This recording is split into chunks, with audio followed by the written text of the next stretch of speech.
ប្រភពព័ត៌មានដែលប្រជាពលរដ្ឋទទួលបានហ្នឹងគឺមិនដឹងថាប៉ុស្តិ៍ណាវិទ្យុណាបណ្ដាញណាអីអញ្ចឹងទៅរហូតតតែស្នើប្រជាពលរដ្ឋម្ដងហើយម្ដងទៀតថាកុំឲ្យស្ដាប់សំឡេងនរណាទាំងអស់ឲ្យស្ដាប់តែ Facebook ផ្លូវការរបស់លោកហ៊ុនសែនលោកហ៊ុនម៉ាណែតក្រសួងការពារជាតិក្រសួងព័ត៌មានអីឡាក់មាន4 5 6 7បណ្ដាញហ្នឹងដែលជាប្រភពច្បាស់ការដែលរដ្ឋាភិបាលថាគួរតែប្រជាពលរដ្ឋយើងនាំគ្នាទៅមើលហើយកុំឲ្យស្ដាប់ប្រភពដទៃនៅក្នុងន័យនេះគឺអាចនឹងលំបាកណាបងប្អូនការដែលស្ដាប់ប្រភពព័ត៌មានពីរដ្ឋាភិបាលគឺជាការពិតរដ្ឋាភិបាលចង់ប្រាប់អីអ្វីដែលរដ្ឋាភិបាលចង់ឲ្យប្រជាពលរដ្ឋជឿចុះប៉ុន្តែប្រភពឯករាជ្យហ្នឹងនៅណាហើយដល់ពេលអញ្ចឹងទៅខ្ញុំឃើញសាររបស់លោក Michael Alfaro បងប្អូន Michael Alfaro គឺជាជាតិអាមេរិកដែលបានចុះទៅកម្ពុជាជាលើកទី2ហើយគាត់បានទៅដល់ព្រំដែនលើកទី2ហើយនេះគាត់ក៏បានសរសេរសារនៅលើបណ្ដាញសង្គម Facebook ថាចំពោះព័ត៌មានពិតរឿងគាត់ចុះទៅស្រុកខ្មែរនេះសូមឲ្យមើល Facebook របស់គាត់ដែលមាន blue tick មានសញ្ញា tick ពណ៌ខៀវអីចឹងដែរដូច្នេះអ្នកដែលផ្សាយព័ត៌មាននឹងនាំគ្នាបារម្ភគ្រប់គ្នាថាមិនដឹងព័ត៌មានពិតនៅកន្លែងណានឹងចបុកច្បល់សូម្បីតែចុះទៅយកព័ត៌មានផ្ទាល់ហ្នឹងក៏ប្រជាពលរដ្ឋនឹងអាចនឹងយកទៅផ្សព្វផ្សាយតាមបណ្ដាញនេះបណ្ដាញនោះរកជឿមិនបានតើរឿងនេះវាយ៉ាងម៉េចអីកពុលយ៉ាងដូច្នេះបាទហើយវត្តមានរបស់លោក Michael Alfaro ទៅស្រុកខ្មែរលើកទី2នេះទៅដើម្បីអីហើយនឹងបានប្រយោជន៍អីខ្លះដើម្បីដល់ដំណោះស្រាយព្រំដែននឹងចុងក្រោយគឺតកតងនឹងចំហលោកត្រាំរឿងយកពន្ធ100%ទៅលើមុខទំនិញជាច្រើនហេតុអីបានជាកំណត់ពន្ធដោយថា30ឬក៏ប្រមាណ36%ឬក៏ប្រមាណ40%អីទៅតាមប្រទេសនីមួយៗឥឡូវនេះមកដល់ម៉ោងនេះលោកត្រាំចាប់ផ្ដើមកំណត់ពន្ធបន្ថែមទៀតគឺពន្ធកយនេះរហូតដល់ទៅមាន100%មានអីចឹងខ្ញុំនឹងបញ្យល់ថាតើហេតុអីបានជារឿងនេះកើតឡើងបាទឥឡូវកុំឲ្យខាត់ពេលយូរគ្រាន់តែមេតិការព័ត៌មានហ្នឹងស្ទើរតែនិយាយព័ត៌មានចប់មក show ឲ្យបងប្អូនសូមអធិស្ឋានព្រោះថាផ្អែមលៀងមាត់ពេលរាត្រីនេះគឺមកផ្ទះធំហើយក៏សូមអធិស្ឋានបងប្រធានសហជីពសហព័ន្ធសហជីពកម្ពុជាផងឲ្យបងចាំយូរបន្តិចហើយព័ត៌មានវារៀងច្រើនដែរតែយ៉ាងណាភ្ញៀវពិសេសរបស់ឆ្ងាញ់គឺយើងទុកចុងក្រោយគេបងសូមអធិស្ឋានបងប្អូនជាកិច្ចចាប់ផ្ដើមគឺតកតងនឹងជំហររបស់រដ្ឋាភិបាលកម្ពុជារឿងឈូសឆាយផ្ទះខ្មែរនៅលើដីខ្មែរហើយនឹងលុបលេនដ្ឋាននៅក្នុងដីខ្មែរជំហរនេះគឺទទួលការរិះគន់ស្រោចពីមជ្ឈដ្ឋានទូទៅដែលថាមជ្ឈដ្ឋានទូទៅគឺអត់សូវបណ្ណៃដល់រដ្ឋាភិបាលកម្ពុជាទេខ្ញុំជឿថារដ្ឋាភិបាលកម្ពុជាពេលនេះគឺរងសម្ពាធគ្រប់ទិសទីដោយសារតែជំហរមិនរើបឡាលួសថៃតាំងពីតំបន់ព្រៃច័ន្ទតំបន់ជោគជ័យអីហ្នឹងមកអានសេះច្រកអីផ្សេងទៀតមកគឺនិយាយទៅក្រោយពីបាត់ឈប់បាញ់នៅពេលដែលថៃចូលទន្ទ្រានមកនោះរដ្ឋាភិបាលកម្ពុជារងសម្ពាធទូទៅពីសាធារណជននៅក្រៅប្រទេសអត់នៅស្រុកខ្មែរទេបងប្អូននៅស្រុកខ្មែរហ៊ានរិះគន់រដ្ឋាភិបាលរឿងបាត់ដីបាត់អីហ្នឹងគឺដឹងតែបាត់ខ្លួនហើយដូច្នេះបានបងប្អូននៅក្រៅហ្នឹងចិត្តតែជួយមួយម៉ាត់មួយកទៅប៉ុន្តែសារមួយចំនួនហ្នឹងក៏រដ្ឋាភិបាលកម្ពុជាថាទទួលយកមិនបានដូចជារឿងករណីថ្មីនេះបងប្អូនដឹងហើយខ្ញុំផ្សាយពីម្សិលមិញពីខាងយោធាថៃប្រាប់ថាកម្ពុជាតាមរយៈអគ្គបញ្ជាការដ្ឋានកងទ័ពជើងគោកខ្មែរហ្នឹងគឺបានសរសេរលិខិតទៅគេនៅទៅថៃគេនិយាយទេយោធាថៃគេនិយាយទេថាខាងកងទ័ពជើងគោករបស់ខ្មែរយើងនៅតំបន់ភូមិភាគដែលជាប់ព្រំប្រទល់ថៃហ្នឹងគឺសរសេរលិខិតមួយទៅថៃប្រាប់ថាកម្ពុជាព្រមទទួលតាមសំណើរបស់ថៃដែលស្នើសុំឲ្យលុបផ្ទះឈូសឆាយផ្ទះ2 3កន្លែងមិនមែនតែមួយកន្លែងទេហើយនឹងលុបលេនដ្ឋាននឹងចោលផងអញ្ចឹងជាតាមសំណើគឺខាងភាគីថៃថាកម្ពុជាព្រមឈូសឆាយផ្ទះមួយខ្នងនិងលុបត្រង់សេមួយកន្លែងបាទនេះគឺនៅភូមិសាស្ត្រណែកន្លែងអូភ្លុកដំរីនៅឯទីតាំងខេត្តពោធិ៍សាត់បាទដែលបងប្អូនប្រហែលជាជ្រាបព័ត៌មាននេះម្សិលមិញហើយខ្ញុំបានប្រាប់ហើយថាចំណុចអូភ្លុកដំរីនឹងគឺភាគីថៃសុំឲ្យរុះរើផ្ទះមិនមែនតែមួយខ្នងទេប៉ុន្តែកម្ពុជាព្រមរើសរើផ្ទះមួយខ្នងនិងលុបលេនដ្ឋាន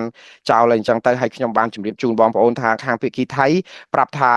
ខាងកម្ពុជាគឺមានលោកច័ន្ទប៊ុនឌីដែលមានវិជាការនៃកងការពារព្រំដែនលេខ501នៃយុទ្ធភូមិភាគទី5ហ្នឹងគឺថាបានផ្ញើលិខិតជាផ្លូវការជូនទៅមេបញ្ជាការប្រតិបត្តិការសឹករបស់ខេត្តត្រាតរបស់ថៃដែលបញ្ជាក់ថាកម្ពុជាឯកភាពតាមសំណើរបស់ថៃហើយខ្ញុំបានជម្រាបជូនបងប្អូនថាខ្ញុំអត់ទាន់បានឃើញលិខិតរបស់លោកច័ន្ទប៊ុនឌីទេខ្ញុំប៉ុន្តែក្រោយការផ្សាយប្រហែលជា5នាទីស្រាប់តែលិខិតរបស់លោកច័ន្ទប៊ុនឌីហ្នឹងត្រូវបានគេផ្សព្វផ្សាយព្រោងព្រាតហើយលិខិតរបស់លោកច័ន្ទប៊ុនឌីហ្នឹងមិនមែនចេញឥឡូវឥឡាទេគឺចេញតាំងពីថ្ងៃទី22ខែណែកញ្ញាឆ្នាំ2025ម្លេះដូច្នេះជាការពិតហើយដែលថៃថាកម្ពុជាយល់ស្របលុបឈូសឆាយផ្ទះមួយខ្នងនិងលុបលេនដ្ឋាននៅក្នុង ខ្ញុំបាទវងកញ្ចក់តិចបងប្អូនតាក់ទងរឿងផ្ទះមួយខ្នងនិងលេនដ្ឋាននេះគឺនៅខេត្តត្រាតគឺក្នុងខេត្តពោធិ៍សាត់នេះបងប្អូនគឺវាមិនមែនជារឿងថ្មីទេបងប្អូនមានចាំទេប្រហែលថ្ងៃមុនលោកហ៊ុនម៉ាណែតបានប្រកាសជាផ្លូវការថាថៃឬក៏ប្រភពច្បាស់ការដែលរដ្ឋាភិបាលកម្ពុជាទទួលបានមិនដឹងច្បាស់ការពីខាងណាទេគ្រាន់តែថាគាត់ថាមានប្រភពច្បាស់ការថាថៃប៉ុនប៉ងដណ្ដើមយកទីតាំងឬក៏ទៀមទាក្តោបក្តាប់ទីតាំង17កន្លែងទៀតនៅតាមបណ្ដោយខ្សែព្រំដែនពីខេត្តពោធិ៍សាត់ដល់ខេត្តកោះកុងហើយយើងឃើញហើយជាក់ស្ដែងគឺនេះគឺជាកន្លែងមួយហើយផ្ទះមួយលេនដ្ឋានមួយកន្លែងនេះគឺជាអ្វីដែលលោកហ៊ុនម៉ាណែតលើកឡើងនេះគឺនៅក្នុងចំណោម17ទីតាំងហើយអានេះអត់តាក់ទងនឹងភូមិប្រៃច័ន្ទនិងភូមិជោគជ័យនៅឯខេត្តបន្ទាយមានជ័យឯណាទេបងប្អូនអានេះមកចូលដល់ដែនអធិបតេយ្យភូមិសាស្ត្ររបស់ខេត្តពោធិ៍សាត់ដែលជាប់ព្រំដែនជាមួយខេត្តត្រាតហើយទីតាំងចំណុចមួយក្នុងចំណោមចំណុច17ដែលថៃថាប្រុងនឹងដណ្ដើមហ្នឹងគឺវាមានសន្តាគារទុកចោលមួយនៅដែនដីខ្មែរដែរគឺសន្តាគារថ្មដានៅឯភូមិសាស្ត្រដែលគេលើកឡើង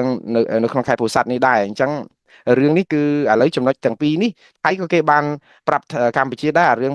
សន្តាគារថ្មដាហ្នឹងគឺគេចង់ឲ្យកម្ពុជាវាយកំទេចខ្លួនឯងក៏បានឬក៏បើមិនវាយកំទេចទេទុកឲ្យគេទៅទេតែម្ដងទៅឲ្យគេចាត់ចែងតាមផ្លូវការគេចង់យកទៅប្រើប្រាស់ឡើងវិញឬក៏គេចង់កំទេចចោលអញ្ចឹងនេះវាសិតតែអញ្ចឹងទៀតណាដូច្នេះអាហ្នឹងរឿងហ្នឹងបើសិនជាដោះស្រាយពីចំណុចហ្នឹងបានន័យថានៅសល់15ចំណុចទៀតតែយ៉ាងណាកម្ពុជាដោះស្រាយបានមួយចំណុចដោយព្រមឲ្យគេព្រមតាមសំណើរបស់គេមិនចាំបាច់ឲ្យគេប្រើកម្លាំងគឺយើងព្រមប្រគល់ឬក៏សំទោសមិនប្រគល់ទេរុះរើផ្ទះមួយខ្នងនៅក្នុងតំបន់អូភ្លុកដំរីនៅក្នុងទឹកដីខេត្តពោធិ៍សាត់ហ្នឹងហើយនឹងលេនដ្ឋានហ្នឹងព្រមកែសម្រួលភាសាកម្ពុជាប្រើពាក្យថាកែសម្រួលតាមពិតកែសម្រួលហ្នឹងគឺលុបលេនដ្ឋានហ្នឹងឯងបាទឥឡូវនេះខ្ញុំនឹងពន្យល់ឲ្យខ្ញុំអានខ្លឹមសារលិខិតរបស់លោកច័ន្ទប៊ុនឌីបន្តិចកាលពីថ្ងៃ22នេះលោកថាយ៉ាងម៉េចឲ្យប្រកាសព្រោះអីបើមិនអានខ្លឹមសារលិខិតរបស់លោកទេគឺនឹងនាំគ្នាច្បុកច្បល់ពេញហ្នឹងព្រោះអីមកដល់មកហ្នឹងគឺមានសាធារណជនដែលជាពិសេសបងប្អូនខាងគណៈបពប្រឆាំងដែលតវ៉ាជំទាស់ទៅនឹងរដ្ឋាភិបាលហើយគិតថារដ្ឋាភិបាលចាប់ផ្ដើមចំហទុនខ្សោយរហូតដល់បាត់ដីអាភូមិព្រៃច័ន្ទភូមិជោគជ័យផងច្រកអានសិស្សនឹងតំបន់បកន្លែងមកកណោដោយប្រាសាទតាមន់ធំភ្នំទ្របអីផងឥឡូវហ្នឹងមកដល់អាតំបន់ទាំង17កន្លែងហ្នឹងឥឡូវដោយបដាទៀតពួកគាត់គិតថានេះគឺជាយុទ្ធនាការដោះដូរដីនិងការដែលយកបានភាពសុខសាន្តសន្តិភាពកុំឲ្យគេបាញ់គ្នាអញ្ចឹងហើយខាងក្រុមបងប្អូនខ្មែរយើងនៅក្រៅប្រទេសជាពិសេសអ្នកដែលមាននិន្នាការខាងគណៈបពប្រឆាំងគឺមិនអនុគ្រោះសោះថានេះគឺជាអំពើក្បត់ជាតិអីអញ្ចឹងទៅប៉ុន្តែឥឡូវហ្នឹងយើងមើលសេចក្តីបំភ្លឺរបស់លោកប៊ុនឌីបន្តិចកាលពីថ្ងៃទី22ខែកក្កដាហ្នឹងគឺមានលិខិតរបស់យុទ្ធភូមិភាគទី5កងបញ្ជាការព្រំដែនលេខ501ដែលផ្ញើជូនទៅខាងភាគីថៃអញ្ចឹងមែនឯងនេះគឺជាគេដាក់ថាកម្មវត្ថុរបស់លិខិតចុះថ្ងៃទី22ដែលចុះហត្ថលេខាដោយលោកវីរៈសេនីយ៍ឯកច័ន្ទប៊ុនឌីនឹងនិយាយថាស្ដីពីការឆ្លើយតបចំពោះស្មារតីប្រជុំកិច្ចពិភាក្សាមេបញ្ជាការរងយុទ្ធភូមិភាគ5នៃកងយុទ្ធពលខេមរៈភូមិន្ទនិងលោកវីរៈសេនីយ៍ឯកនាយសេនាធិការកងបញ្ជាការការពារព្រំដែនច័ន្ទបុរីនិងត្រាតអីអញ្ចឹងទៅឥឡូវនេះគឺអ្វីដែលចំណុចដែលគួរឲ្យចាប់អារម្មណ៍ហ្នឹងគឺមានច្រើនចំណុចណាគេដាក់ថាអឺមានការស្នើឲ្យរុះរើផ្ទះច្រើនខ្នងចឹងមែនប៉ុន្តែចំណុចដែលកម្ពុជាឆ្លើយតបហ្នឹងគឺអញ្ចេះយុទ្ធភូមិភាគទី5និងកងបញ្ជាការពីព្រំដែនច័ន្ទបុរីត្រាតធ្លាប់មានសម្ព័ន្ធមេត្រីមានតំណែងតំណងគ្នាយ៉ាងជិតស្និទ្ធគ្រប់ចំនួនកន្លងមកហើយនឹងធ្លាប់សហការដោះស្រាយបញ្ហាដែលកើតមានឡើងដោយសន្តិវិធីជាមួយខាងភាគីកម្ពុជាដោយសារតែយកថាភាពល្អកលឿនជាមួយគ្នានិយាយគ្នាបានជាមួយថៃហ្នឹងតកតងនឹងបញ្ជាការព្រំដែនច័ន្ទបុរីនិងត្រាតហ្នឹងបានខាងកម្ពុជាគឺមានលោកវរៈសេនីយ៍ឯកច័ន្ទប៊ុនឌីហ្នឹងលោកនិយាយថាក្នុងគោលបំណងបង្រួញទំនាស់រវាងគ្នានឹងគ្នាក្នុងគោលបំណងបង្រួញទំនាស់បានន័យថាកាត់ទំនាស់ពីធំឲ្យតូចនេះគឺឯកឧត្តមមេបញ្ជាការយុទ្ធភូមិភាគទី5និងថ្នាក់ដឹកនាំបានយកចិត្តទុកដាក់ពិចារណាលើសំណើខាងលើរបស់ភាគីថៃដែលបានឯកភាពឆ្លើយតបទៅកាន់ភាគីថៃដូចខាងក្រោមនេះអាកន្លែងនេះហើយដែលតកតងនឹងការរើផ្ទះហ្នឹងទី1ធ្វើការរុះរើផ្ទះចំនួន1ខ្នងនៅចំណុចអូភ្លុកដំរីលើសំណើរបស់ភាគីថៃស្នើសុំរុះរើដីចំនួនរុះរើដីចំនួន2ខ្នងមកក៏សរសេររុះរើដីតាមពិតរុះរើផ្ទះហ្នឹងទៅទី2ធ្វើការកែសម្រួលបច្ចេកទេសលេនដ្ឋានប៉ុស្តិ៍នគរបាលព្រំដែនច្រកជ័យជំនះឬក៏ច1តាមការស្នើសុំរបស់ភាគីថៃបាទអាពាក្យថាកែសម្រួលហ្នឹងគឺដឹងតែលុបហើយបាទ ទី3ចំពោះផ្ទះប្រជាពលរដ្ឋចំនួន2ខ្នងនៅក្នុងចំការកៅស៊ូដែលភាគីថៃស្នើសុំរុះរើរុះដែរនោះគឺរុះដីនោះគឺដោយសារផ្ទះនោះជាផ្ទះរបស់ប្រជាជនភាគីកម្ពុជាស្នើទុកជូនគណៈកម្មាធិការចម្រុះវាស់វែងកំណត់ខណ្ឌសីមា JBC ធ្វើការពិភាក្សាដោះស្រាយនៅពេលខាងមុខបាទដូច្នេះបើនិយាយទៅគឺថៃសុំឲ្យរុះរើផ្ទះ3ខ្នងតែឥឡូវនេះខាងភាគីកម្ពុជាលោកច័ន្ទប៊ុនឌីបាននិយាយថាអា2ខ្នងទៀតផ្ទះប្រជាពលរដ្ឋទេអញ្ចឹងរុះរើបានតែ1ខ្នងទេសរុបសេចក្តីមកអា1ខ្នងហ្នឹងមិនមែនផ្ទះប្រជាពលរដ្ឋទេបើតាមប្រសាសន៍របស់លោកច័ន្ទប៊ុនឌីវាជាស្នាក់ការប៉ុស្តិ៍ប៉ូលីសឬក៏នគរបាលរបស់កម្ពុជាទេហើយនៅក្នុងរូបដែលបង្ហាញហ្នឹងគឺមានឃើញដងទង់ជាតិនៅមុខហ្នឹងទៀតអញ្ចឹងច្បាស់ណាស់ថាអាការរុះរើផ្ទះហ្នឹងវាគ្រាន់តែជាសំណង់ជាផ្ទះតែអាចជាស្នាក់ការប៉ុស្តិ៍ប៉ូលីសមែនហើយដល់ពេលអញ្ចឹងហើយបានជាធ្វើឲ្យហុចដងដាវដល់ខាងអឺគណៈណែខាងក្រមគណៈបពប្រឆាំងហ្នឹងថាយើងបាត់បង់ដែនអធិបតេយ្យរបស់ខ្មែរហើយយើងកាត់ដីឲ្យគេទាំងស្រុងទាំងប៉ុស្តិ៍ប៉ូលីសរបស់យើងមិនមែនជាផ្ទះប្រជាពលរដ្ឋទៅទៀតហើយនៅក្នុងដីខ្មែរទៀតអញ្ចឹងសាររបស់បងប្អូនខាងក្រមប្រឆាំងរដ្ឋាភិបាលហ្នឹងក៏បានលើកឡើងស្រោចថារដ្ឋាភិបាលកម្ពុជាក្បត់ជាតិលក់កាត់ទឹកដីដើម្បីដោះដូរសន្តិភាពអីឡាក់នឹងឡាក់អីអញ្ចឹងទៅហើយខ្ញុំជាការពិតគឺផ្ទះហ្នឹងបានរុះរើតាមសំណើរបស់ថៃអញ្ចឹងមែនហើយលេនដ្ឋានក៏លុបដែរគាត់ថាផ្ទះហ្នឹងបើតាមអ្វីដែលលោកច័ន្ទប៊ុនឌីមានប្រសាសន៍គឺមិនមែនជាផ្ទះប្រជាពលរដ្ឋទេព្រោះផ្ទះប្រជាពលរដ្ឋនៅចការកស៊ូនោះថាលោកថាអត់អាចប៉ះពាល់បានទេព្រោះអីជាផ្ទះប្រជាពលរដ្ឋអញ្ចឹងទុកឲ្យគណៈកម្មការ JBC សំណាក់អញ្ចឹងបានន័យថានៅក្នុងនេះគឺបានន័យថាអាមួយខ្នងដែលរុះរើហ្នឹងគឺជាស្នាក់ការប៉ុស្តិ៍ប៉ូលីសទេបើតែថាដាក់ជាផ្ទះក៏ដោយអានេះជាការសន្និដ្ឋានរបស់ខ្ញុំអាចសន្និដ្ឋានខុសព្រោះអីអ្វីដែលលើកឡើងនៅក្នុងលិខិតរបស់លោកប៊ុនច័ន្ទឌីអញ្ចឹងឥឡូវមើលសេចក្តីបំភ្លឺថ្ងៃនេះវិញនៅពេលដែលខាងគណៈបកប្រឆាំងចោទប្រកាន់រដ្ឋាភិបាលថាជាអំពើក្បត់ជាតិជាការលក់ដីកាត់ដីឲ្យបរទេសហើយឡាក់នឹងឡាក់នេះគឺជាសេចក្តីបំភ្លឺថ្ងៃទី26ខែកញ្ញានេះរបស់កងទ័ពជើងគោកយុទ្ធភូមិភាគទី5សេចក្តីបំភ្លឺខ្ញុំសូមអានទាំងស្រុងតែម្ដងទៅកុំឲ្យថាថែមថយទៅវាខុសខ្លឹមសារដើមរបស់គេយុទ្ធភូមិភាគទី5នៃកងយុទ្ធពលខេមរៈភូមិន្ទសូមបំភ្លឺចំពោះការចោទប្រកាន់ពាក់ព័ន្ធនឹងការករណីរុះរើផ្ទះមួយខ្នងនៅចំណុចអូភ្លុកដំរីថាជាការកាត់ដីកម្ពុជាទៅឲ្យប្រទេសថៃនោះគឺជាការមិនពិតនិងប្រឆាចទាំងស្រុងពីស្មារតីនិងខ្លឹមសារលិខិតលេខ002/2005ចុះថ្ងៃទី22ខែកញ្ញាឆ្នាំ2005លិខិតដែលខ្ញុំទៅអានឲ្យបងប្អូនជ្រាបមិញហ្នឹងនឹងគ្មានមូលដ្ឋានផ្លូវច្បាប់ដោយហេតុថាការងារខណ្ឌសីមានិងបោះបង្គោលព្រំដែនគឺជាសមត្ថកិច្ចរបស់គណៈកម្មការចម្រុះខណ្ឌសីមាព្រំដែនគោក JBC កម្ពុជាថៃជាមួយគ្នានេះការអះអាងអំពីសមត្ថកិច្ចនេះក៏បានបញ្ជាក់បន្ថែមផងដែរនៅក្នុងខ្លឹមសារនៃកំណត់ហេតុកិច្ចប្រជុំពិសេសលើកទី1របស់គណៈកម្មការកិច្ចការព្រំដែនទូទៅ JBC ថ្ងៃទី10ខែកញ្ញាឆ្នាំ2025ជាចុងក្រោយយុទ្ធភូមិភាគទី5នៃកងយុទ្ធពលខេមរៈភូមិន្ទសូមគូបញ្ជាក់ថាកម្ពុជានិងថៃគឺមានមូលដ្ឋានគ្រប់គ្រាន់និងច្បាស់លាស់ទាំងមូលដ្ឋានច្បាប់យន្តការស្ថាប័ននិងវិធានការបច្ចេកទេសសម្រាប់ដោះស្រាយបញ្ហាព្រំដែនរវាងប្រទេសទាំងពីរជាពិសេសផែនទីមាត្រដ្ឋាន1/200,000យោងតាមអនុសញ្ញាឆ្នាំ2004សំទោស1904និងសន្ធិសញ្ញាបារាំងសៀមឆ្នាំ1907ព្រមទាំងមានការបោះបង្គោលជាមួយគ្នាចំនួន74បង្គោលរួចទៅហើយភាគីទាំងពីរកម្ពុជាថៃបានទទួលស្គាល់និងបញ្ជាក់ឡើងវិញក្នុងអនុសារណៈនៃការយោគយល់គ្នាឆ្នាំ2000នេះអនុសារណៈយោគយល់គ្នាឆ្នាំ2000ដែលថៃកំពុងទាលុបចោលនេះឥឡូវហ្នឹងមានរឿងពលទុកទៀតហើយជាចុងក្រោយខាងយុទ្ធភូមិភាគទី5នៃកងយុទ្ធពលខេមរៈភូមិន្ទបញ្ជាក់ចំហយ៉ាងម៉ឺងម៉ាត់ការពីអធិបតេយ្យបូរណភាពទឹកដីកម្ពុជាឲ្យបានជាដាច់ខាតនិងសូមប្រកាសគាំទ្រដោះស្រាយបញ្ហាព្រំដែនតាមមធ្យោបាយសន្តិវិធីឈលលើមូលដ្ឋានច្បាប់អន្តរជាត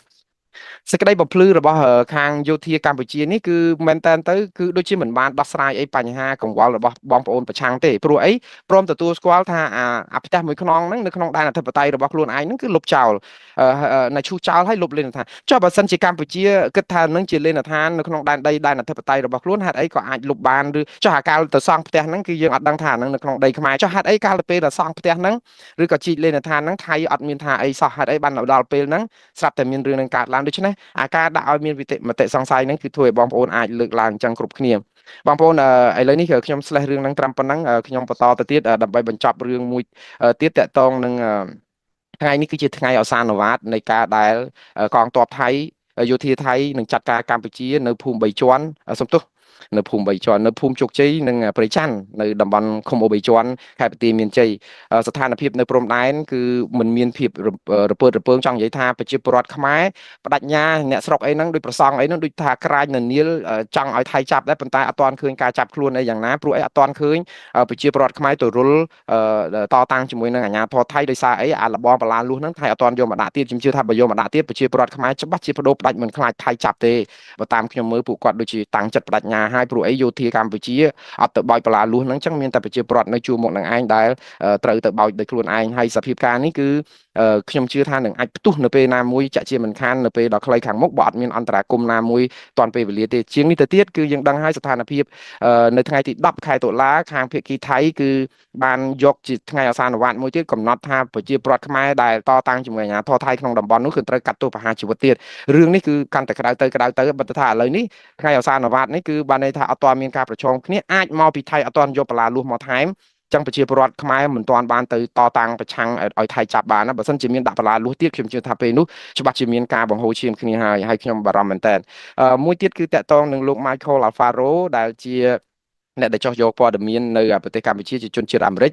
ហើយពេលនេះគាត់ទៅដល់នោះជាលើកទី2ហើយពេលដែលគាត់ចុះទៅហ្នឹងគឺមានការសម្របសម្រួលពីអាជ្ញាធរមូលដ្ឋានច្រើនមែនតើពួកអីឃើញគាត់ទៅជាមួយនឹងប៉ូលីសទៅអីទាហានខ្មែរចាំបានន័យថាអាចមានការជួយផ្ដល់សុវត្ថិភាពឲ្យលោកដែរការចុះទៅយកព័ត៌មានរបស់លោកនៅទីនេះយើងមិនទាន់បានទទួលព័ត៌មានអីច្រើនក្រៅតែពីតំបន់ភូមិជោគជ័យនិងភូមិព្រៃច័ន្ទហ្នឹងដោយសារតែគាត់ចុះទៅយកព័ត៌មានជាក់ស្ដែងនៅទីនោះហើយអ្វីដែលជាព័ត៌មានពិតគឺយើងនៅតែមិនទាន់ទទួលបានច្រើនទេដោយសារតែរដ្ឋាភិបាលមានការរឹតបន្តឹងហាមឃាត់មិនឲ្យផ្សាយផ្ទាល់ពីព្រឹត្តិការណ៍នៅព្រំដែនហើយម្ដងម៉ោងនេះគឺយើងឃើញថារដ្ឋាភិបាលបានប្រកាសថាព័ត៌មានពិតសម្រាប់បងប្អូនស្ដាប់គឺតតទៅចូលទៅមើលគេហទំព័ររបស់រដ្ឋាភិបាលក្រសួងការបរទេសអ្នកនាំពាក្យរដ្ឋាភិបាលក្រសួងការពារជាតិ website Facebook របស់លោកហ៊ុនសែន Facebook របស់លោកហ៊ុនម៉ាណែតនិងក្រសួងព័ត៌មានអីអញ្ចឹងសូមឲ្យទៅមើលអញ្ចឹងទៅវិញហើយនេះក៏ជាការបង្ហាញប្រាប់ថាយើងអត់មានព័ត៌មានឯករាជ្យសេរីដែលអាចជឿទុកចិត្តទេរដ្ឋាភិបាលក៏ពិបាកដែរអត់ចង់ឲ្យប្រជាពលរដ្ឋទៅស្ដាប់ព័ត៌មានផ្សេងដោយសារតែព័ត៌មានឯករាជ្យនិងសេរីនឹងបំផ្លាញចោលខ្ទេចខ្ទីអស់សូម្បីតែរដ្ឋាភិបាលក៏មានបញ្ហាដែរមិនដឹងថាបងប្អូនទៅស្ដាប់ព័ត៌មានខាងណាហើយឥឡូវនេះខ្ញុំថារដ្ឋាភិបាលលោក Michael Alfaro ដែលចុះទៅយកព័ត៌មានហ្នឹងក៏ព័ត៌មានរបស់លោកហ្នឹងក៏ទៅពិបាកផ្សព្វផ្សាយដែរលើកលែងតែគាត់ផ្សាយនៅលើ Facebook របស់គាត់ហើយ Facebook របស់គាត់ហ្នឹងក៏មានអ្នកខ្លែងអ្នកអីច្រើនទៀតឥឡូវគាត់ថាទៅមើលអាណាមាន blue tick មានចុចពណ៌បៃតងពណ៌ខៀវមួយហ្នឹងចាំយកព្រោះអាហ្នឹងជាព័ត៌មានពិតរបស់លោកអីអញ្ចឹងទៅបាទយ៉ាងណាបងប្អូនខ្ញុំ slash ព័ត៌មានហ្នឹងសង្ខេបបន្តិចទៅបើថាខ្ញុំមានបទសម្ភាសន៍ជាមួយនឹងប្រធានសហព័ន្ធសហជីពកម្មករនៅវិស័យកាត់ដេរផងហើ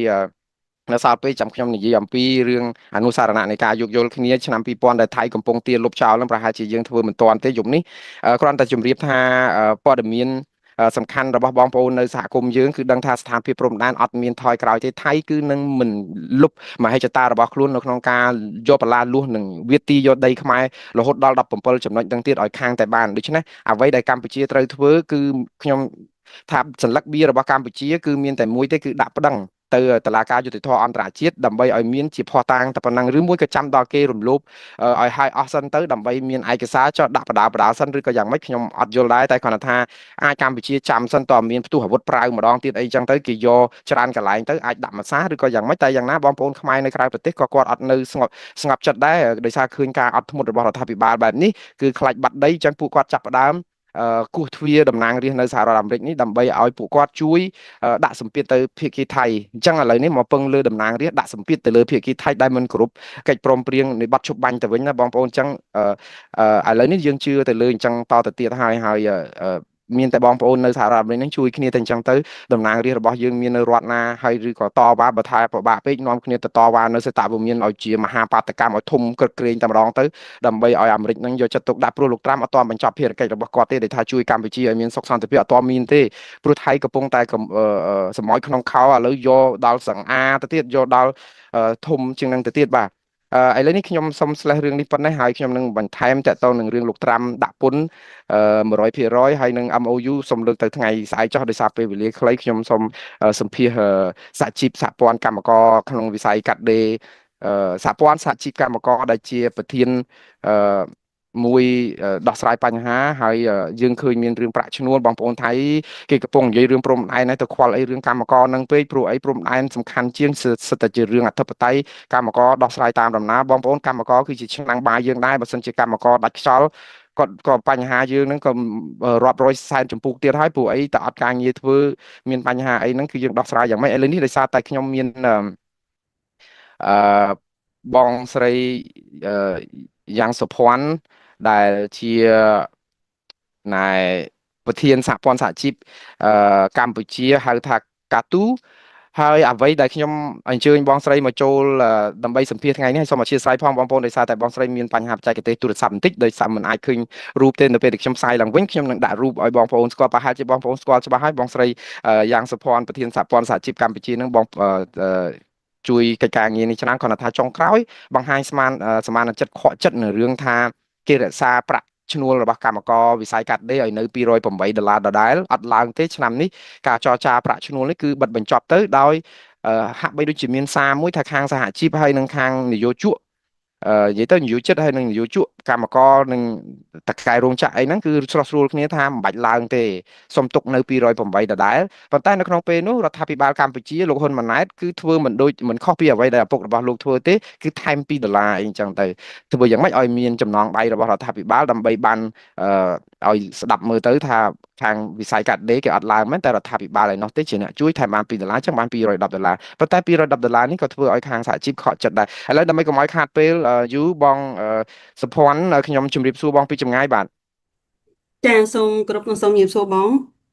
បាទអរគុណច្រើនតែស្ដាយដែលមិនបានឃើញមុខគ្នាប៉ុន្តែឮសំឡេងច្បាស់ហើយខ្ញុំចង់ឲ្យបងពន្យល់តិចមើលបងមានប្រសាសន៍ថាខកចិត្តច្រើនតាក់ទងនឹងរឿងថាមិនអាចតស៊ូមតិដើម្បីបានប្រយោជន៍កម្មករឲ្យបានដូចចិត្តតើការខកចិត្តនឹងខកចិត្តរឿងអីឲ្យប្រកាសបងសំជិញចាចាជាដំបូងសូមគោរពនិងសូមជម្រាបសួរទៅដល់បងប្អូនប្រជាពលរដ្ឋយើងទាំងអស់គ្នាជាទីគោរព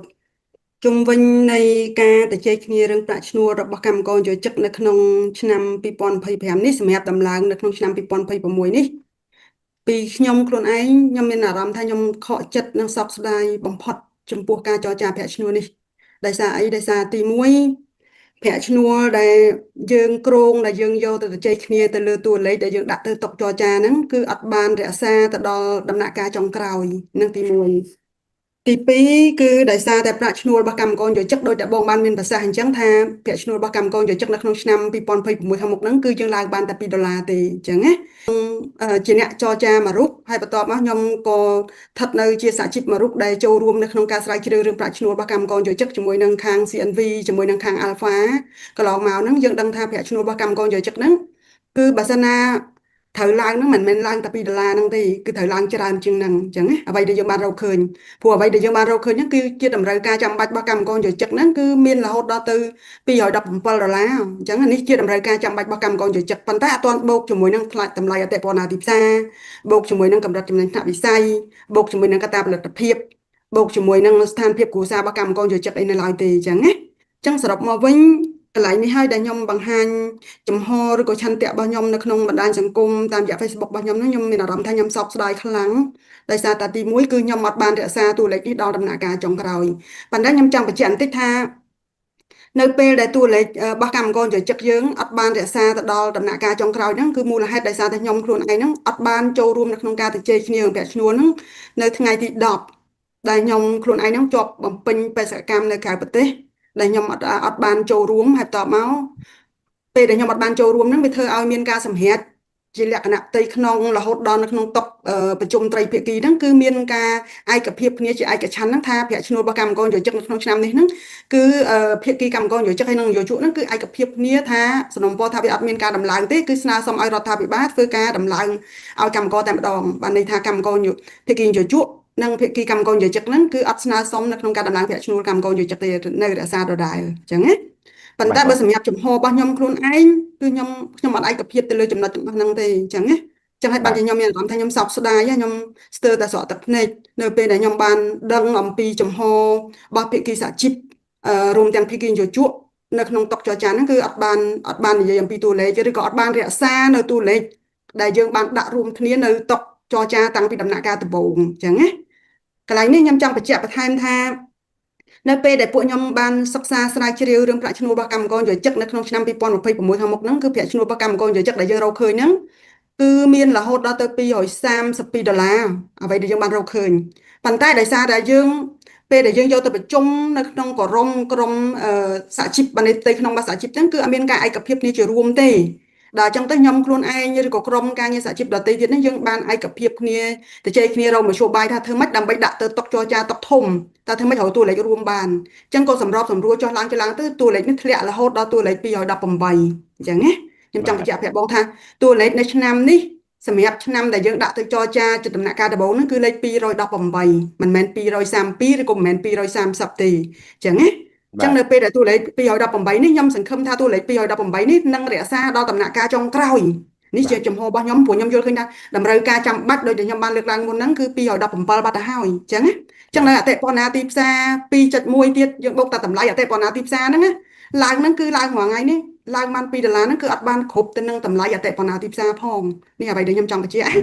ចាកន្លែងនេះហើយដែលខ្ញុំមានអារម្មណ៍ថាខ្ញុំសោកស្ដាយហើយខ្ញុំយល់ឃើញថាកម្មករយើងមិនដឹងជាគាត់រស់នៅយ៉ាងម៉េចទៅមុខបើសិនណាការដំឡើងហ្នឹងវាអត់បានឆ្លើយតបទៅនឹងការរស់នៅរបស់គាត់វាអត់ស្របទៅនឹងតម្លៃអតិផរណាទីផ្សារដែលគាត់តម្រូវការចាំបាច់របស់គាត់ដែលគាត់យកទៅចាយវាយសប្តាហ៍ថ្ងៃចិញ្ចឹមខ្លួនគាត់ចិញ្ចឹមគ្រួសាររបស់គាត់អ្នកនៅក្នុងបន្ទុកគ្រួសាររបស់គាត់ហ្នឹងអញ្ចឹងណាបងអរគុណច្រើនបងសុភ័ណ្ឌបងប្អូនទាំងអស់គ្នាបងសុភ័ណ្ឌគឺជាប្រធានសហព័ន្ធសហជីពកម្ពុជាហៅកាត់ថាកាទូបងមានប្រសាសន៍អញ្ចេះថាសោកស្ដាយរឿងមួយគឺដោយសារតែដូចថាមិនបានចូលរួមជជែកគ្នានៅពេលថ្ងៃ10ខែកញ្ញាហ្នឹងគឺដោយសារបងមានធុរៈបេសកកម្មទៅក្រៅប្រទេសប៉ុន្តែនៅក្នុងការជជែកបើសិនជាបងជាសម្លេងមួយនៅក្នុងសហជីពតើសហជីពដែលមានសម្លេងដោះស្រាយបញ្ហាកម្មករហ្នឹងគឺមានប្រមាណទៅហើយព្រោះធម្មតាអត់សម្លេងបងមួយហេតុអីក៏អ្នកដតីទៀតហ្នឹងគេសម្រេចអញ្ចឹងទាំងអស់ហើយបើសិនជាបងមានវត្តមានក៏មិនប្រកាសថាសម្លេងបងនឹងឈ្នះគេដែរមិនអញ្ចឹងព្រោះអីបើយើងសម្រេចក្តីតាមសម្រេចនេះតាមប្រជាធិបតេយ្យគឺ50+1អីអញ្ចឹងបើសម្លេងខាងសហជីពដែលតវ៉ាសុំឲ្យកម្មករឡើងប្រាក់ខែដូចបងមានប្រសាសន៍ពី218ឬក៏217ហ្នឹងក៏នៅតែមិនឈ្នះខាងសហជីពដែលការពារជំហររបស់តកែរោងចក្រអីចឹងដែរបងប្អូនតើសហជីពដែលជជែកមែនតើហ្នឹងមានប្រមាណសហជីពដែលមានប្រមាណសម្លេងហើយខាងក្រុមឯករាជ្យដែលអាចនឹងសង្ឃឹមថាយកឈ្នះគេហ្នឹងមានប្រមាណសម្លេងដែរទៅបងចាអរគុណបងសំណួរនេះល្អមែនទែនតែតាមពិតបើយើងមើលទៅសម្លេងដែលនៅក្នុងតុចរចានេះខ្ញុំបញ្ជាក់ឡើងវិញថាទី1យើងមានក្រុមសហជីពចំនួន17រូបដែលតំណាងឲ្យភាគីកម្មករយោជិកសហជីពតំណាងបានយោជកចំនួន17រូបដូចគ្នាតំណាងរដ្ឋាភិបាលចំនួន17រូបដូចគ្នាអញ្ចឹងណាបាទប៉ុន្តែអ្វីដែលខ្ញុំបានលើកឡើងមិញដោយបងសួរខ្ញុំថាចុះហេតុអីបើសិនណាតែខ្ញុំមួយហ្នឹងបើសិនណាខ្ញុំតែមួយតើទៅរួចជាមួយសម្លេងដទៃទៀតអត់នេះជាសំណួរមួយដ៏ល្អប៉ុន្តែអ្វីដែលខ្ញុំអាចប្រាប់ទៅបងឬក៏សាធារណជនឲ្យបានជ្រាបថាទោះសម្លេងខ្ញុំតែឯងក៏ដោយក៏ខ្ញុំអត់គ្រប់គ្រងយ៉ាងហោចណាស់សម្លេងនោះវាមិនមែនជាសម្លេងឯកច្ឆន្ទអញ្ចឹងណាចាព្រោះគេដាក់ទៅក្នុងតុចរចាហ្នឹងគេដាក់មកថាសហជីពបានព្រមព្រៀងគ្នាជាឯកច្ឆន្ទបានន័យថានយោជកសហជីពរដ្ឋាភិបាលបានព្រមព្រៀងនេះជាឯកច្ឆន្ទដើម្បីស្នើទៅនាយករដ្ឋមន្ត្រីធ្វើការសម្រេចទៅលើរឿងប្រាក់ឈ្នួលរបស់កម្មករយោជិកឃើញទេអញ្ចឹងបើសិនណាខ្ញុំមានវត្តមាននៅទីនោះយ៉ាងហោចណាស់សម្លេងហ្នឹងក៏មិនមែនជាសម្លេងឯកច្ឆន្ទដែរបាទយល់ខ្ញុំមិនមែនអត់យល់ទាស់ទៅនឹងការមិនតម្លើងប្រាក់ឈ្នួលទេខ្ញុំយល់ទាស់ពីព្រោះប្រាក់ឈ្នួលរបស់កម្មករយោជិកត្រូវតែធ្វើការដំឡើងបើអត់ធ្វើការដំឡើងទេគឺអត់អាចឲ្យកម្មករយោជិករបស់យើងរស់នៅបានទេយើងមើលសភាពនៅក្នុងការរស់នៅរបស់កម្មករយោជិកមើលគាត់ទទួលបានប្រាក់ឈ្នួល208នេះបើកម្មករយោជិករបស់យើងអត់ថែមម៉ោងអត់ធ្វើការថ្ងៃបុណ្យថ្ងៃអាទិត្យតែគាត់អាចរស់បានទេទន្ទឹមពេលដែលគាត់មានបំណុលទន្ទឹមពេលដែលគាត់មានអ្នកនៅក្នុងបន្ទុកគ្រួសាររបស់គាត់ទន្ទឹមពេលដែលគាត់តម្លៃអតិផរណាទីផ្សារចាយវាយសប្តាហ៍ថ្ងៃដែលវាហក់ឡើងថ្លៃតើឲ្យគាត់រស់នៅយ៉ាងម៉េចអញ្ចឹងណាអញ្ចឹងកន្លែងនេះខ្ញុំចង់បញ្ជាក់ឡើងវិញថាបើសិនណាមានវត្តមានខ្ញុំនៅទីនោះយ៉ាងហោចណាស់សម្លេងហ្នឹងវាមិនមែនជាសម្លេងឯកច្ឆន្ទទេយ៉ាងហោចណាស់ក៏ខ្ញុំថាអូពីខ្ញុំស្នើតួលេខ218អញ្ចឹងអ្នកឯងត្រូវរក្សាតួលេខ218យ៉ាងហោចណាស់គាត់រុញដល់ដំណាក់កាលចុងក្រោយនៃការបោះឆ្នោតដែរហើយប្រកបណាស់វាអាចនឹងមានសហជីពដទៃទៀតដែលគេចូលរួមនៅក្នុងតុចរចាហ្នឹងខ្លាចខ្មាស់គេខ្លាចអីចឹងទៅគេងាកមកគ្រប់គ្រងខ្ញុំអីចឹងដែរទៅពីចឹងណាព្រោះធម្មតាគេមិនចង់ឲ្យខ្ញុំនឹងមានមុខមានមាត់អីទេធម្មតាខ្ញុំក៏អត់មានចង់បានមុខមាត់មួយពីណាដែរសំខាន់ខ្ញុំចង់រក្សាសម្លេងរបស់កម្មករខ្ញុំចង់រក្សាតួលេខរបស់កម្មករខ្ញុំគ្រប់គ្រងសម្លេងរបស់កម្មករពីព្រោះខ្ញុំមកអង្គុយនៅកៅអីនេះខ្ញុំតំណាងឲ្យកម្មករយោជិកមិនមែនខ្ញុំមកអង្គុយនៅកៅអីនេះតំណាងឲ្យបុគ្គលខ្ញុំខ្លួនឯងសម្រាប់តាមអំពើចិត្តរបស់ខ្ញុំទេអញ្ចឹងណាបាទបងសុភ័ណ្ឌមានប្រសាសន៍ថាសម្លេងចរចារឿងសហជីពនេះគឺមានខាងរដ្ឋាភិបាល17រោងចក្រ17ហើយខាងសហជីព17លេងចឹងឬក៏ចង់និយាយថាចំពោះបងខ្ញុំច្បុកច្បល់មែនតើមិនដឹងសហជីពណាថាឯករាជ្យឲ្យប្រកាសខ្ញុំស្គាល់បងសុភ័ណ្ឌថាការពារប្រយោជន៍កម្មករនឹងយូរហើយប៉ុន្តែនៅតិចណាអ្នកដែលអាចការពារប្រយោជន៍កម្មករបានហ្នឹងគឺក្រៅពីហ្នឹងគេធ្វើទុកបុកម្នេញឬក៏ចោះចូលឬក៏បានងារជាឯកឧត្តមមន្ត្រីអីធំអស់ទៅការពារតកែអស់ហើយនៅពេលដែលចរចាបែបហ្នឹងតើបើបងគិតនៅក្នុងស្ថានភាពជាក់ស្ដែងតើជឿជាក់ប៉ុន្មានថាសហជីពដែលមានកម្រិតឯករាជ្យអាចនិយាយអីតតាំងគេបានដូចបងនឹងមានប្រមាណភាគរយឲ្យប្រកាសទៅព្រោះអីតើបើភាគរយនៃសហជីពឯករាជ្យ សោយគឺការចរចាប្រាក់ឈ្នួលនេះវានឹងបានប្រយោជន៍ទៅលើថៅកែរោងចក្ររាល់តែពេលទេបាទខ្ញុំចង់ដឹងថាតើអំពីការសង្កេតរបស់បងគិតថាមានកម្រិតសហជីពឯករាជ្យនៅច្រើនគួរសមទេល្មមធ្វើការនឹងទេមើលទៅ សំណួរបងសួរពិបាកឆ្លើយណាបង បាទមិនអីខ្ញុំទេចង់ឲ្យបងឬក៏បងប្អូនប្រជាពលរដ្ឋយើងទាំងអស់លោកចូលរួមនៅក្នុងការតាមដានអង្កេតដោយខ្លួនឯងណាពីព្រោះអ្វីដែលបងសួរនេះខ្ញុំពិតជាចង់ឆ្លើយណាស់ប៉ុន្តែខ្ញុំពិបាកនៅក្នុងការឆ្លើយអូខេព្រោះធម្មតាបើសិនណាខ្ញុំឆ្លើយទៅគេសួរខ្ញុំវិញថាចុះឯងមិនទៅហ៊ានថាខ្ញុំមិនឯករាជ្យបាទខ្ញុំមិនការពារកម្មករប៉ុន្តែចម្លើយទាំងអស់ហ្នឹងគឺបងប្អូនអាចមើលបានមើលសកម្មភាពវាឆ្លុះបញ្ចាំងធាតុពិតជាក់ស្ដែងច្បាស់មែនទែនមិនចាំបាច់ឲ្យមានអ្នកណាមួយប្រាប់ចម្លើយទៅបងប្អូនទេអញ្ចឹងណាចាអរគុណច្រើនបងសុភ័ណ្ឌតាមពិតតែសំណួរដែលខ្ញុំសួរនេះខ្ញុំមានចម្លើយរួចទៅហើយដែរទេចម្លើយហ្នឹងគឺទោះបងមិនឆ្លើយក៏អាចនេះបានដែរព្រោះអីខ្ញុំតាមទម្លាប់ពេលដែលខ្ញុំធ្វើការនៅផ្នែកច្បាប់នៅពេលដែលមេធាវីការពារកូនក្តីមិនចំពោះថាកូនក្តីជាចៅប្លន់ជាឃាតករជាអ្នករំលោភជាអ្នកលួចជាអ្នកអីក៏ដោយគឺភារកិច្ចរបស់មេធាវីគឺការពារឲ្យកូនក្តីបានរួចខ្លួនឬក៏បានបន្ធូរបន្ថយទោសឬក៏បានកម្រិតយុត្តិធម៌ណាមួយដោយមិនដាក់មនោសញ្ចេតនាថាទេអ្នកនឹងសម្លាប់គេអ្នកនឹងរំលោភគេអ្នកឯងត្រូវតែជាប់គុកអស់មួយជីវិតយើងជាមេធាវីការពារឲ្យគាត់ជាប់គុកទេព្រោះអីការងារភារកិច្ចរបស់មេធាវីគឺតំណាងឲ្យផលប្រយោជន៍របស់កូនក្តីទោះក្នុងតម្លៃណាក៏ដោយដូចគ្នានឹងសហជីពកម្មករដែរបើយើងការពារប្រយោជន៍កម្មករបានន័យថាទោះក្នុងតម្លៃណាក៏ដោយគឺការពារប្រយោជន៍កម្មករឲ្យគាត់បានប្រាក់បៀវត្សប្រាក់ឈ្នួលធូរជាងហ្នឹងតើបើប្រសើរជាងហ្នឹងហើយបើសិនជាយើងនាំគ្នាគិតថាប្រាក់ប៉ុណ្ណឹងប្រសើរហើយបានន័យថាយើងអត់ការពារប្រយោជន៍កម្មករអានេះចង់និយាយថានៅក្នុងន័យជាទូទៅព្រោះនៅក្នុងការដែលតំណាងឲ្យកម្មករយើងច្បាស់ណាស់គឺដូចបងសុភ័ណ្ឌមានប្រសាសន៍អញ្ចឹងយើងច្បាស់ជាខកចិត្តយើងច្បាស់ជាចង់ឲ្យឡើងជាងហ្នឹងប៉ុន្តែខ្ញុំចង់បកទៅបងវិញចេះនៅពេលដែលមានសេចក្តីសម្រេចថារក្សាប្រាក់ឈ្នួល$208នៅដដែលនេះហើយរដ្ឋាភិបាលថែម$2នេះគឺដោយសារគេលើកហេតុផលថាអឺផលប៉ះពាល់អាចកើតមានឡើងដោយសារតែការកំណត់ពន្ធបដិការរបស់សហរដ្ឋអាមេរិកភាពប្រកួតប្រជែងហើយស្ថានភាពជាក់ស្ដែងនៃទីផ្សារការងារផងបងសហរដ្ឋអាមេរិកគេបានកំណត់ពន្ធលើវិស័យវិជ្ជាភ័ណ្ឌឬក៏នាំទំនិញទៅអាមេរិកនេះគឺរហូតដល់ទៅ36%អញ្ចឹងគេយកហេតុផលថាដោយសារតែពន្ធហ្នឹងគឺធ្វើឲ្យមានបន្ទុកដល់នយោជកតែហើយហ្នឹងអញ្ចឹងបានជាសហជីពទាំងអស់ហ្នឹងគិតថាសមស្របរក្សាសិនទៅព្រោះអីគ្នាកំពុងតែខាតហើយដល់ពេលកំពុងតែមិនខាតកំពុងលំបាកហើយដល់ពេលតឡើងច្រើនទៅវាឡើងអត់បានបងយល់ថាយ៉ាងម៉េចដែររឿងពន្ធបដិការព្រោះបងមានប្រសាសន៍រួចទៅហើយថាចុះអតិផរណាជីវភាពរស់នៅការឡើងស្អីហ្នឹងឡើងរាល់តែខែរាល់តែថ្ងៃហ្នឹងរួចតទៅពេលមួយឆ្នាំហើយស្រាប់តែអត់មានឡើងអីសោះហើយបងមានតួលេខរហូតដល់200ជាងឥឡូវបើគេបញ្យល់ត្រឹមថាមានពន្ធបដិការអីផងអញ្ចឹងឬការប្រកួតប្រជែងផ្នែកទីផ្សារបងយល់ស្របតាមគេទេរឿងហ្នឹងចាអរគុណច្រើនបងតាមពិតបើយើងមើលទៅលើអត្រាពន្ធបើយើងធៀបទៅនឹងស្ថានភាពប្រទេសនៅក្នុងតំបន់ឬក៏នៅក្នុងតំបន់អាស៊ានផ្សេងៗហ្នឹងខ្ញុំគិតថាកម្ពុជាគឺស្ថិតនៅក្នុងកម្រិតមួយធៀបទៅនឹងប្រទេសអស់ហ្នឹងគឺកម្ពុជាស្ថិតនៅក្នុងកម្រិតមួយមធ្យមទាបដែលប្រហាក់ប្រហែលគ្នាទេអញ្ចឹងណាចាអត់ខ្ពស់ជាងគ្នាទេរហូតដល់មានការបញ្ចុះតាំងពី49រហូត36តាំងរហូតដល់មកដល់19នេះគឺកម្រិតនៅក្នុងប្រហាក់ប្រហែលគ្នាទេត្រឡប់មកវិញទៀតបើយើងមើលទៅនឹងអតិផរណាទីផ្សារមើលទៅនឹងកត្តាផលិតភាពកម្រិតចំណេញថ្នាក់វិស័យភាពប្រកួតប្រជែងអីផ្សេងកន្លែងហ្នឹងខ្ញុំអាចនិយាយបានថាគឺវាមានលក្ខណៈនៅក្នុងការអឺល្អប្រសើរបើតាមការស្រាវជ្រាវដែលពួកខ្ញុំបានស្រាវជ្រាវកន្លងមកជាមួយនឹងខាង CNV ជាមួយនឹងសហជីពផ្សេងហ្នឹងគឺយើងរកឃើញថាមានលក្ខណៈជីវិតជំនាញស្ថានភាពទាំងអស់ហ្នឹងណាបាទហើយមួយទៀតដែរខ្ញុំបានមើលឃើញបទបង្ហាញរបស់ក្រសួងការងារខ្លួនឯងដែលគេធ្វើបទបង្ហាញជុំវិញទៅក្នុងការទៅជែកគ្នាប្រាក់ឈ្នួលហ្នឹងក៏បង្ហាញសញ្ញាវិជ្ជមានដូចគ្នាដែរប៉ុន្តែគ្រាន់តែគេលើកយកអំពីបញ្ហារឿងចំនួនព្រំដែនយកមកនិយាយបន្ថែមទៀតថាដោយសារតែរឿងបញ្ហានៃចំនួនព្រំដែនហ្នឹងដែលធ្វើឲ្យស្ថានភាពសេដ្ឋកិច្ចវាមានការប្រែប្រួលក្នុងដំណាក់កាលចុងក្រោយប៉ុន្តែពីខ្ញុំអាចបញ្ជាក់បានថាដោយសារតែយើងបានស្រាវជ្រាវច្បាស់លាស់ដែរចឹងខ្ញុំអាចនិយាយបានថាសញ្ញាទាំងអស់ហ្នឹងគឺសុទ្ធតែជាសញ្ញាមួយវិជ្ជមានទោះរដ្ឋាភិបាលលោកព្យាយាមនៅក្នុងការធ្វើបទបង្ហាញថាវាមានបញ្ហាប្រែប្រួលក្នុងដំណាក់កាលចុងក្រោយប៉ុន្តែពីកន្លងមកហ្នឹងគឺ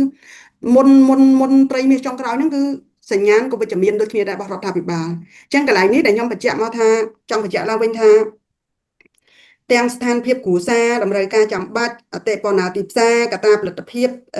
ទីផ្សារការងារភាពប្រកួតប្រជែងកម្រិតចំណេញថ្នាក់វិស័យអីហោហែហ្នឹងគឺសិតតែវាមានសញ្ញាណមួយវិជ្ជមានអញ្ចឹងណាទោះកន្លងមកយើងអត់មានបានទទួលបាន តួលេខនៅក្នុងឆ្នាំ2025ហ្នឹងទេប៉ុន្តែពួកខ្ញុំមានតួលេខនៅក្នុងឆ្នាំ2024ដែលបង្ហាញថាសម្បីតែតម្លៃអតិផរណាទីផ្សាយហ្នឹងគឺវាស្ថិតនៅក្នុងកម្រិតមួយដែលខ្ញុំអាចនិយាយបានថាវា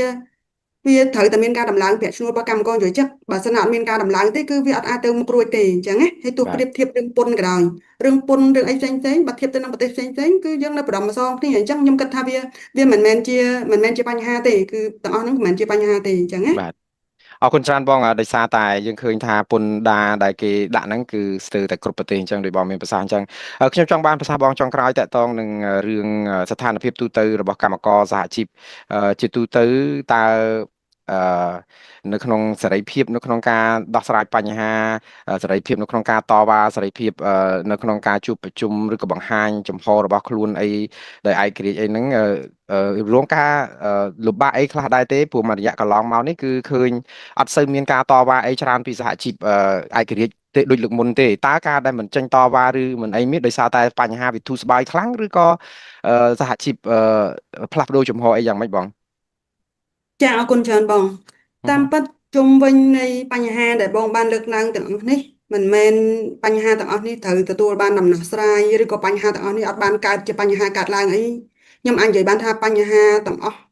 ពីមុនរហូតមកដល់បច្ចុប្បន្នបញ្ហាហ្នឹងគឺវារីករាលដាលកាន់តែធំហើយកាន់តែច្រើនជាងមុនទៅទៀតពាក់ព័ន្ធជាមួយនឹងការរំលោភទៅលើសេរីភាពរបស់សហជីពការប្រឈប់ការបដិញ្ញចេញ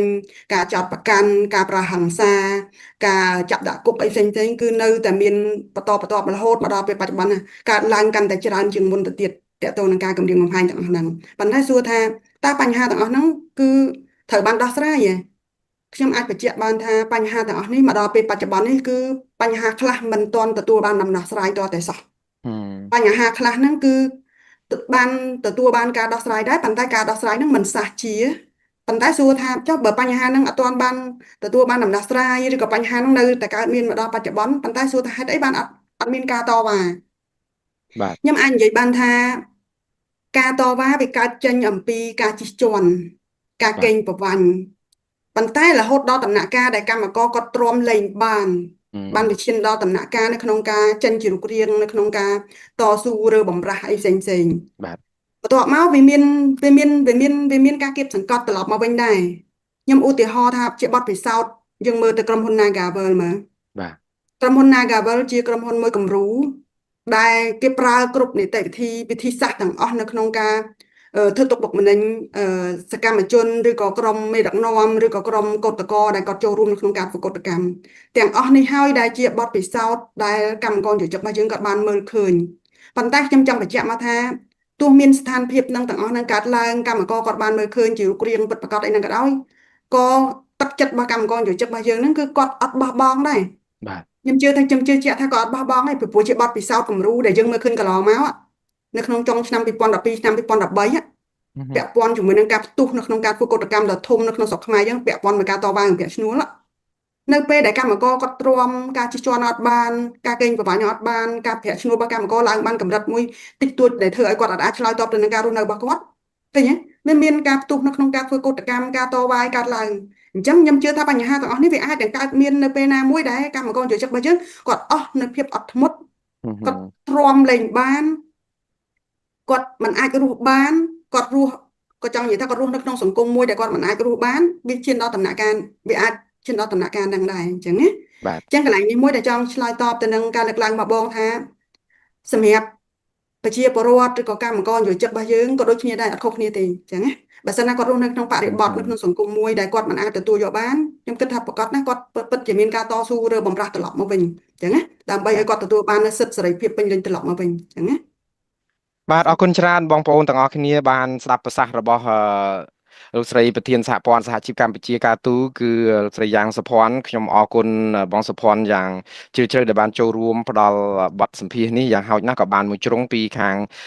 សហព័ន្ធសហជីពតកតងនឹងរឿងប្រាក់ឈ្នួលកម្មករដែលរក្សានៅដដែលតែរដ្ឋាភិបាលថែម$2អញ្ចឹងបាន$210ហើយការខកចិត្តយ៉ាងណានោះបងសុភ័ណ្ឌបានបង្ហាញជូនរួចទៅហើយអញ្ចឹងខ្ញុំសូមលាបងត្រឹមប៉ុណ្ណេះសិនយើងនឹងជួបគ្នានៅឱកាសក្រោយទៀតអរគុណបងដែលបានចំណាយពេលវេលាឲ្យខ្ញុំបានសម្ភាសន៍នៅពេលនេះបាទសូមជម្រាបលាបងចាជាព្រាបបាទបងប្អូនទាំងអស់គ្នាមិញនេះខ្ញុំបានជម្រាបជូនបងប្អូនថាខ្ញុំអស់ ពេលដែលសម្ភារបងស្រីសុភ័ណ្ឌចប់នឹងចប់ប៉ុន្តែឥឡូវនៅសល់ពេលប្រហែលជា5នាទីឬក៏10នាទីទៀតនេះខ្ញុំបង្ហាញព័ត៌មានពីរចុងក្រោយគឺតកតងនឹងរឿងដែលអឺលោកត្រាំដែលកំណត់យកពន្ធធ្ងន់កដល់ទៅ100%តកតងនឹងមុខទំនិញខ្លះហើយការដែលយកពន្ធ